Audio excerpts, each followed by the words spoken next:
Assalamualaikum warahmatullahi wabarakatuh. Izin memperkenalkan diri. Nama saya Sutarsi, saya dari kelas G1 Akuntansi. Saya akan mencoba mempresentasikan sedikit mengenai materi TPKI, yaitu Teknik Penulisan Karya Ilmiah yang dibimbing oleh Bapak Urzai Pulung Priyana, SE, MSI. Teknik Penulisan Karya Ilmiah. Ruang lingkup materi yaitu pengertian dan fungsi karya tulis ilmiah, manfaat dan jenis karya tulis ilmiah, cara membuat dan struktur karya tulis ilmiah, dan contoh karya tulis ilmiah.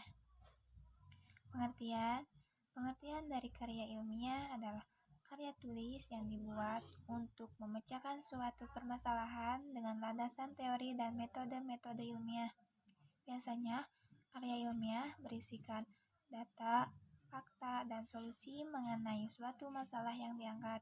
Penulisan karya ilmiah juga dilakukan secara runtut dan sistematis. Pengertian menurut para ahli. Menurut Eko Susilo M, menurutnya karya tulis ilmiah adalah artikel yang diperoleh sesuai dengan sifat ilmiah dan didasarkan pada observasi, evaluasi, penelitian dalam bidang tertentu, disusun menurut metode tertentu dengan sistematika penulisan berbahasa santun dan isinya dapat dipertanggungjawabkan.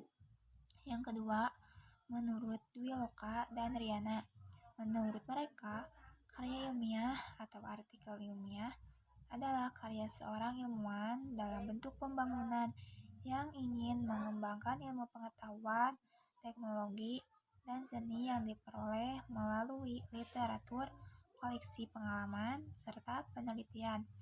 Dan yang ketiga, menurut Titi Setioningsih, SPD, MPD, karya tulis merupakan sebuah tulisan yang dibuat berdasarkan metode ilmiah, yakni logika ilmu pengetahuan yang dimulai dari adanya masalah, tujuan, manfaat, dan pentingnya hal tersebut dibahas, memuat adanya fakta, teori-teori terdahulu, dan karya-karya terdahulu yang membawa hal tersebut. Kemudian ada metode pembahasan hingga kesimpulan.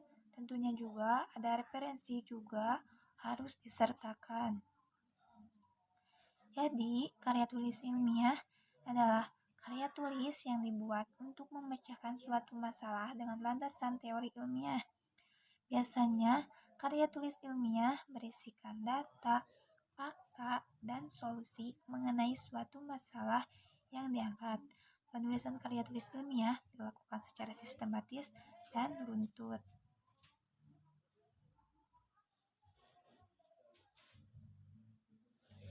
Fungsi karya tulis ilmiah diantaranya untuk pendidikan, untuk penelitian, dan fungsional atau pengembangan pengetahuan.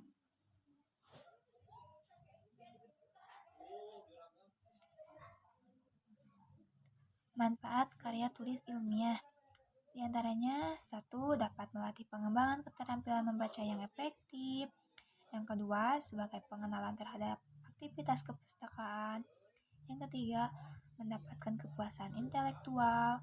Yang keempat, memperoleh cakrawala ilmu pengetahuan. Yang kelima, sebagai bahan acuan atau penelitian pendahuluan. Yang keenam, untuk penelitian selanjutnya. Yang ketujuh, sebagai peningkatan pengorganisasian fakta dan data secara sistematis. Jenis-jenis karya tulis ilmiah diantaranya 1. Ada artikel, yang kedua ada makalah, yang ketiga skripsi, yaitu untuk S1, yang keempat work paper, yang kelima paper atau rangkuman dari suatu makalah, jadi tidak jelas-jelas amat gitu. Yang keenam tesis yang akan ditempuh untuk S2, yang ketujuh ada disertasi atau untuk S3. Cara membuat karya tulis ilmiah diantaranya kita harus mempunyai peristiwa, yang kemudian yang kedua ada dianalisis, yang ketiga ungkapan, yang keempat kesimpulan dan cara penerapannya. Di sini ada struktur karya tulis ilmiah, terdiri dari dari halaman judul, abstrak, pendahuluan, kerangka teoritis.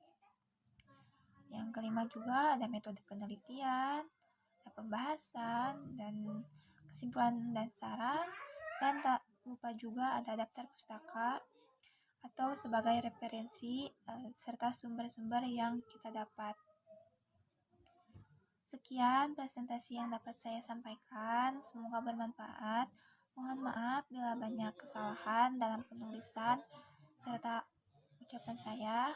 Wabillahi taufiq wal hidayah. Wassalamualaikum warahmatullahi wabarakatuh.